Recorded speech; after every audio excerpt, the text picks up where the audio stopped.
Hey everybody, Lax Coach Ruppy here. Today we have a special episode for you. We're going to give you the history of Sal and his time here at Rivier University and even a bit before that.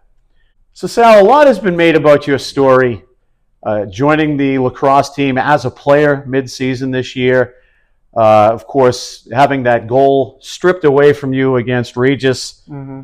And then that lights out 1-for-8 performance against Anna Maria, where in fact you did score your first collegiate goal. Yeah.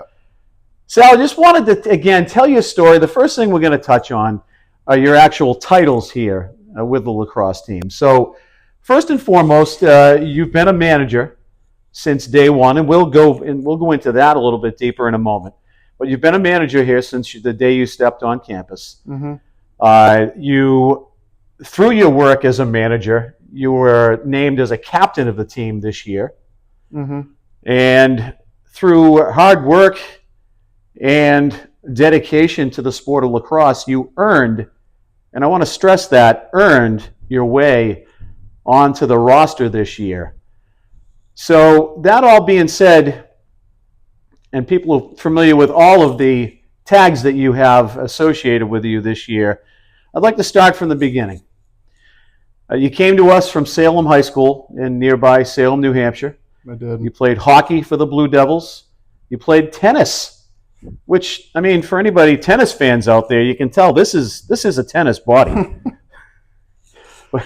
but you played tennis for a couple of years. I believe your junior and senior year, if I'm not mistaken.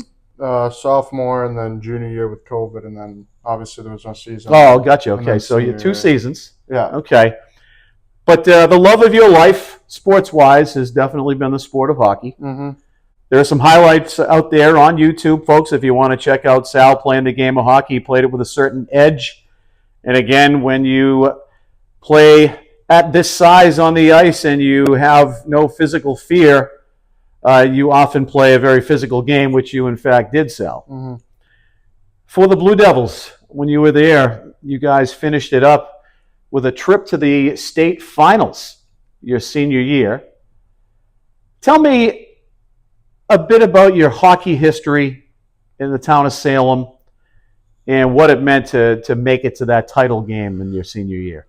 Yeah, I mean, growing up as a kid, I was always around hockey. I mean, I came from a hockey family. My uncle played hockey. My cousins played hockey. Like, it was just a big hockey family. So I knew that was a sport I wanted to play.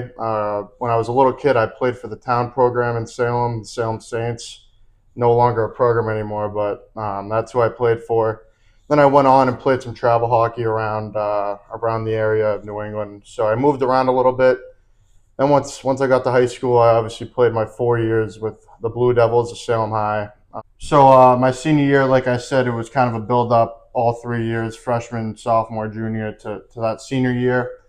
We had the team to get it done. We ended up going 13-1 up until the state championship. So unfortunately, it didn't end the way we wanted to, but it was a great honor to represent the town of Salem and to be able to go to that state championship for the first time since 2004. But unfortunately, we couldn't get the win, but I'm very proud of that team and how far we came from freshman to senior year. So, I mean, all the guys know who you are, and even the kids from the year before. We had one big family, and they also attributed to us being able to make that state championship my senior year. So, all right, Sal. So you finished up your senior season. You closed out your time at Salem High School, graduated. You originally went to Plymouth State University for your first semester, but you spent a lot of time here at Rivier on the weekends. A lot of your friends were here. At what point did you decide that you wanted to transfer to Rivier? So when I was at Plym, obviously you go places and they don't work out as well. When I was at Plym, I met a ton of people, a lot of good guys there, but it just wasn't where I wanted to be. I figured that out about a month into the semester. I had a few friends from Salem who came to Riv, so I came down here and visited one weekend. And ever since that first weekend, I fell in love with the campus and the guys here, especially the people on the lacrosse team.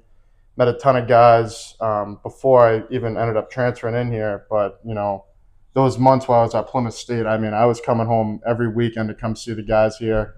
And I feel like that really built my relationships with all those people before I actually stepped foot on this campus. So as you mentioned, a lot of your friends here were on the lacrosse team.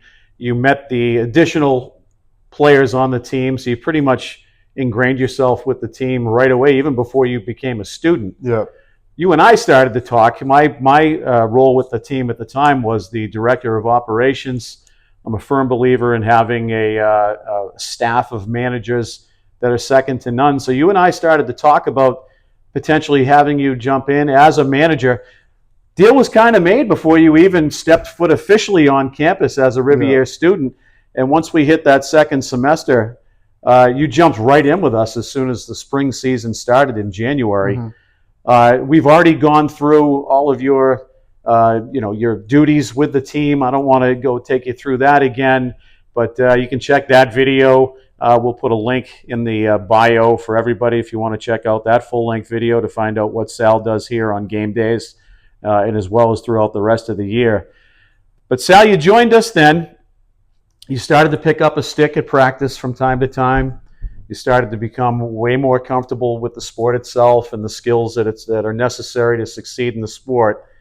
And all of a sudden, Sal, you were at every Monday night pickup that we have here at Rivier in the summer. You started to become better and better then. And again, we've already talked about your athletic history.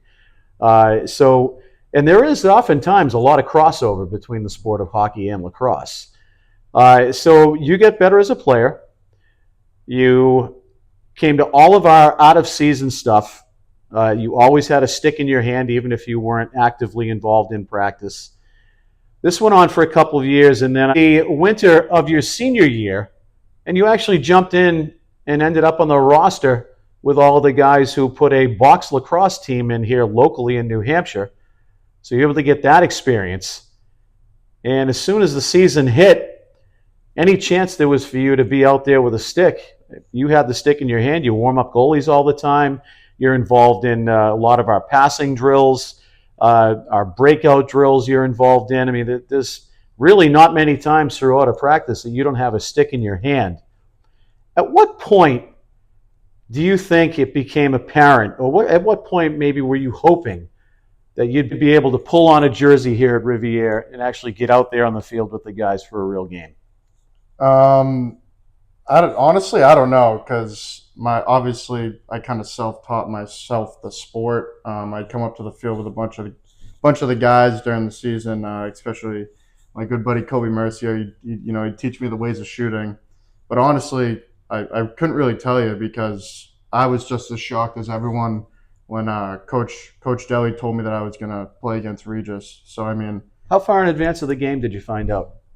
I found out the day before. Before? Yeah. Did you get a full practice in with the team that night? I did. Yeah. He came into the locker room because I addressed something prior to the practice. He told me to, let the team know if it was fixed. And then he surprised me, and I saw my face on the roster, number 42. So, I mean, all the guys were hyped. It was such a cool experience. So we get down to Massachusetts. We get on the field against Regis. That game went our way as far as the scoreboard goes. You get in, I want to say it was right around the start of the fourth quarter, if I'm not mistaken.